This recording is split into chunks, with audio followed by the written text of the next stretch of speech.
Ow. Alright guys, for today's video, we're back under the hood of the Z28, but this is not a Z28 specific video. This is more a video for if you have a car that is not really so much a commuter car, and it's more like a fun weekend, enjoy your time car that you just take out every so often. And we are going to look at a way of trying to make our battery right there last as long as possible, and make sure that we have juice in it when we go to fire it up to actually go for a ride. Now, right now, I think in my garage is currently like 44, 45 degrees or something like that. It got very cold really quick here, and it's very rainy the past few days. So, when it comes to batteries in winter and starting getting cold, the battery is going to start losing its juice a little bit kind of faster. The coldness of the climate, the area around it, affects the battery and kind of makes it lose, I don't know the best way to explain it. It makes it kind of lose its strength as it sits around and just kind of sits. So now, if you're driving a car normally several days a week, that's not necessarily too bad of a problem if the car sits for a day or two, because you go to start it up and then you'll drive it around however far you need to go. And once you start the car, your alternator, assuming that's functioning correctly, controls all the functions of the car and then takes the extra voltage from the alternator that goes back to charging up the battery itself. Okay. If you have a car that you take out only on like the weekends or every week or two, you're not really driving enough, depending on how far you're driving, for the alternator to kind of fully juice up the battery to make sure that is getting fully charged up as it drives. So batteries themselves, they lose juice just from sitting around. They lose their cranking ability and all that stuff. They lose juice even faster when they're just sitting around inside a car hooked up. Because even if it's an older car with hardly any computer stuff in it at all, there's still a slight drain that is being put on the battery the entire time while it's sitting. So as opposed to the battery just sitting there on a shelf, it's going to lose its juice a little bit faster. Now, with that being said, if you have a battery that you have outside of a car, you want to make sure that you don't ever set it on the ground, because you set it on the ground, it'll lose juice as fast as it possibly can because it is grounded. If you have it sitting somewhere, make sure you store it up on something, like on a block of wood, up on a shelving, something away from the ground, just to give it its best shot to maintain as much juice as possible. Batteries are obscenely expensive nowadays. They're like comically expensive. The cheapest battery I think right now is like $75 from Walmart, and that has a 90-day warranty, and you have to go to Walmart to get it. And I avoid that store at all costs. Most batteries, even like this one here, just from 22, but even like I think this is a 75 series battery. Yeah, 75 series. Oh, there, 75 series battery. These like normal ones, this came from Napa, but if I compare it to like an old Riley's or AutoZone battery now, like this one here is damn near close to $200. $200 for that. That's absurd and ridiculous. So we want to try and make these last as long as possible so we can enjoy our vehicles. They do make trickle chargers that kind of alleviate what we're going to have to do here right now, but I do not have a trickle charger. Okay, hint hint, trickle charger companies out there, send me one. I'll check it out and I'll make a video on it and tell you what I think when I just hook it up. So what we're going to do is I'm going to use my regular kind of charger here, which is a variable rate charger from, I guess that says Schumacher. I mean, that is some really tight cursive. But we're going to use this. This is how old, and it's just going to be a kind of a way to help us charge it up as best as we can while it kind of sits here. So first and foremost, if we have our car sitting here on our battery charger, we don't just want to hook up the battery charger to the car itself while it is hooked up, okay? We want to disconnect the battery. Yes, you will lose all your presets on your radio and your clock settings and all that, but boo-hoo. If you have a V8 car, you really shouldn't be listening to the radio to begin with. So what we're going to do is just going to... Oh, man, I grabbed the wrong socket. I need a 5/16. 1 sec. Got the right socket. Need a 5/16. So it was in the wrong spot because kids don't put things back. So what we're going to do is we're going to just disconnect the battery. Start with the negative first. do that real quick. Move it down out of the way. The positive's all the way back over here.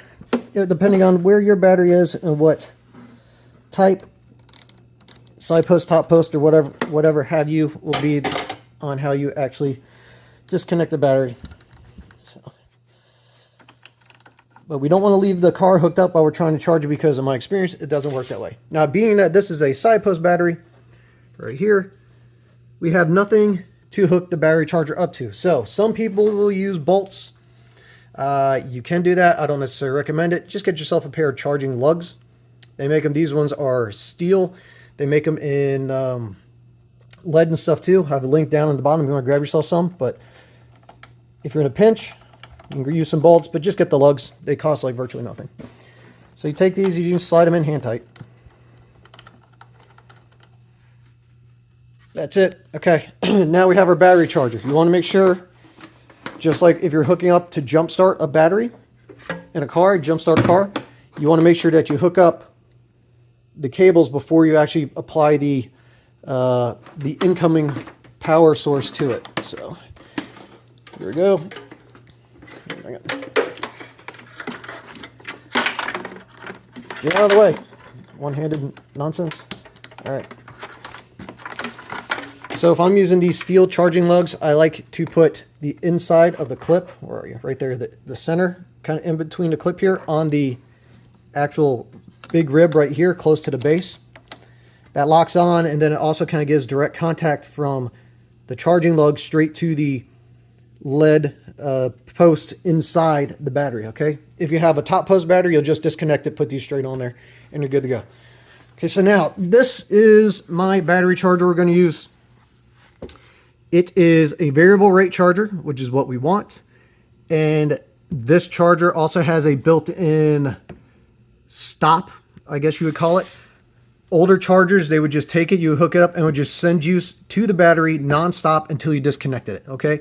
If the battery was fully charged, it would still keep sending juice to it. This has a kind of sensor in here that will read the battery voltage, and it will, once it stops, once it reaches a full charge, it will stop the power for a bit, drop it back down, wait a while, and then hit it with like another little burst of it, and it'll keep doing that back and forth to make sure you're not overcharging a battery and putting undue stress on it. The main thing that kills batteries is heat, okay? So there are two different versions of it. The colder it is, the less kind of juice and power you have in your battery. So this is why EVs are not great choices. Sure, battery technology will change, but an EV battery, you lose, I don't even know, I'm making up numbers here. Let's say a quarter of your range in the colder climates compared to a hotter climate, okay? Secondly, a thing that kills the batteries is charging them up and putting too much heat into them at a time. So sure, you can go hook up your Tesla or whatever it is to a supercharger to charge it up in a, 20 minutes to be able to go down the road, as opposed to just 3 minutes to fill up a gas tank.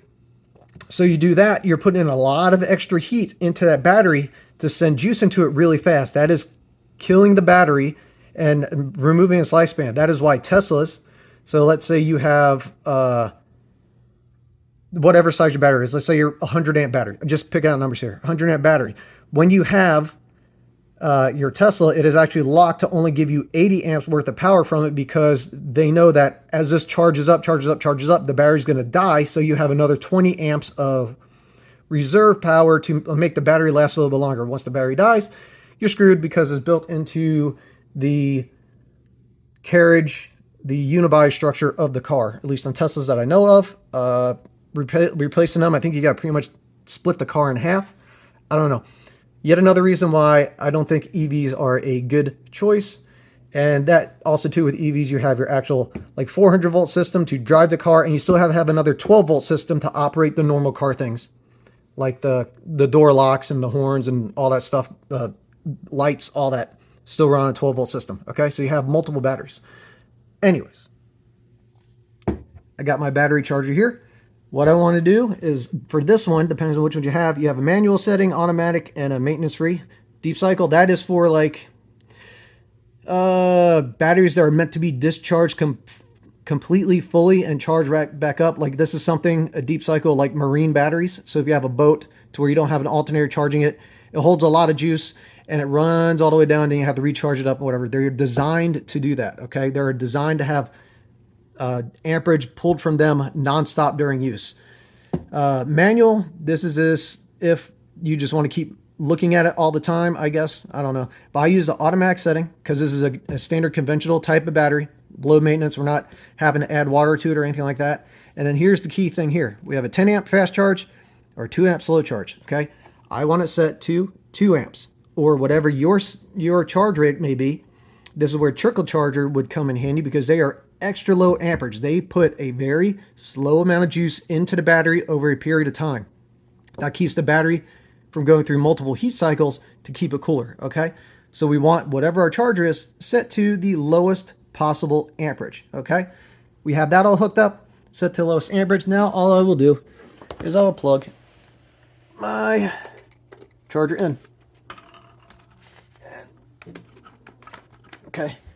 All right, you may have heard this kind of kick on. All right. Right now it's showing that it's kind of got a full charge, but it's not totally full up because that light is not lit up. But I can tell you right now, if I went to start the car up, it would struggle and more than likely would not have enough juice to turn the car over long enough to get it to fire up. So I know I'll let this sit on here for probably a day or so, and it will be nice and juiced up, so it'll last me again another few months or something, depending on this. Now this I'll have to do it multiple times throughout the winter, just because it gets driven less and it is generally colder. And like I said, the colder it gets, the less juice you end up having in your battery to start it all up. If when I get a trickle charger, hint, hint, trickle charger companies, I will hook it up and just leave that plugged on the entire time while the car is not in use, just to maintain the battery, because that is what they're designed for. But we are using kind of a standard battery charger to kind of mimic what trickle chargers do, just in a different way of doing it. So this is what we're going to do. It's basically a video of how to charge your battery, really. But this is, from my experience, what helps make a battery last longer in a car that you don't necessarily drive around all the time. So, all right, guys, that is all I got for you today. If you have any questions or other suggestions, tips that you know to make batteries last longer to save everyone money because they are egregiously expensive, feel free to put them in the comments. That's all I got for you today. So like, comment, subscribe, and all that, and I'll see you next time.